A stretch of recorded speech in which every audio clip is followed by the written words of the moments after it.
আসসালামু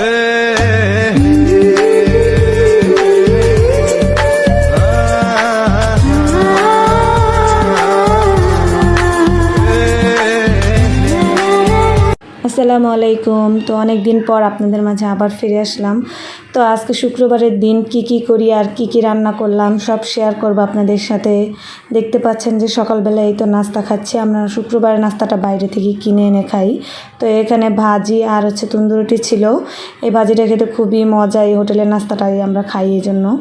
তো এই যে নাস্তা খাওয়ার সব কিছু রেডি করছে আমার বোন। ওকে বলছিলাম যে তুই সব কিছু বেড়ে দে, আমার শরীরটা একটু অসুস্থ, তাই তেমন একটা কাজকাম করতে পারি না। ও আমাকে অনেক কিছুতে সাহায্য করে।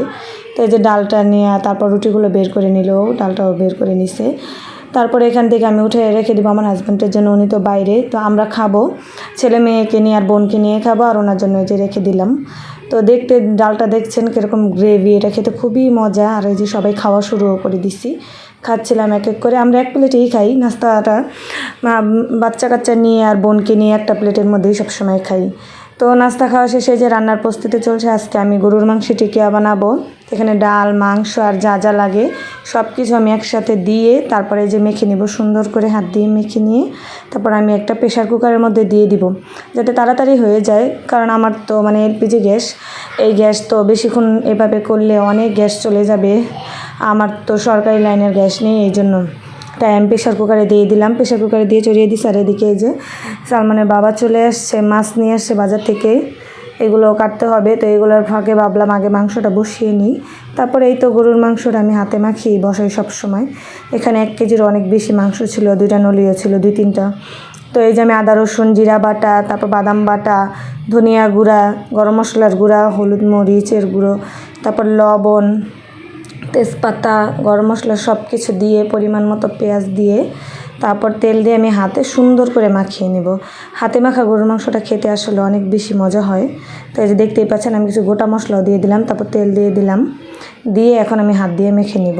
হাত দিয়ে সুন্দর করে মাখিয়ে তারপর এলা বসিয়ে দেব। বসে আজকে আপনাদের সাথে শুক্রবারের দিনটা শেয়ার করতেছি যে কি রান্না করলাম। শুক্রবার তো একটু ব্যস্ততম সময়ে যায়, তাই তেমন একটা সুন্দর ব্লগ করা হয় না। তো অনেক দিন ধরে তো ব্লগ দেই না, ভাবলাম যে শুক্রবার থেকেই শুরু করি, এই জন্য শুক্রবার থেকেই শুরু করলাম। ভালো একটা দিন, জুম্মাবার।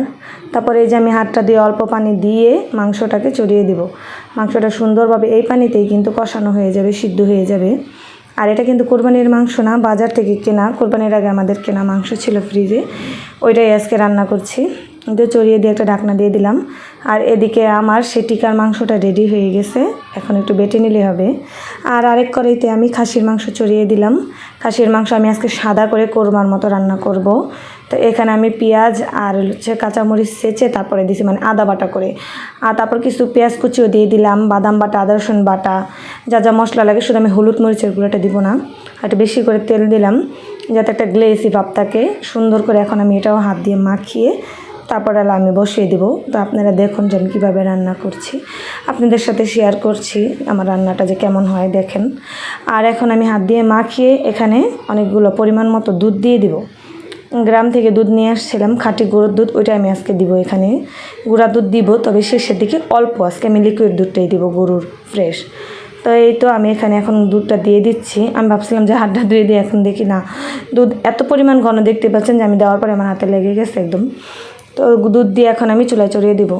আরেকদিকে আমার মাংস শেষ, আর এই যে খাসির মাংস রান্না শেষ। আর ভিডিও নিতে পারিনি, ভিডিও নেওয়া হয় না। আর সালাদ কাটার জন্য এগুলো রেখে দিয়েছি, শসা, টমেটো, লেবু। পোলাও রান্নার জন্য সব কিছু আমি রেডি করে রাখছি, চাল ধুয়ে একসাথে। আর এখানে যে টিকিয়াটা বেটে দিচ্ছে আমার বোন, আর ওটা আমি এখন ভেজে নিব। খাসির মাংসটা দেখেন কেমন হচ্ছে, মাশাআল্লাহ, আমার কাছে তো খুবই সুন্দর লাগছে।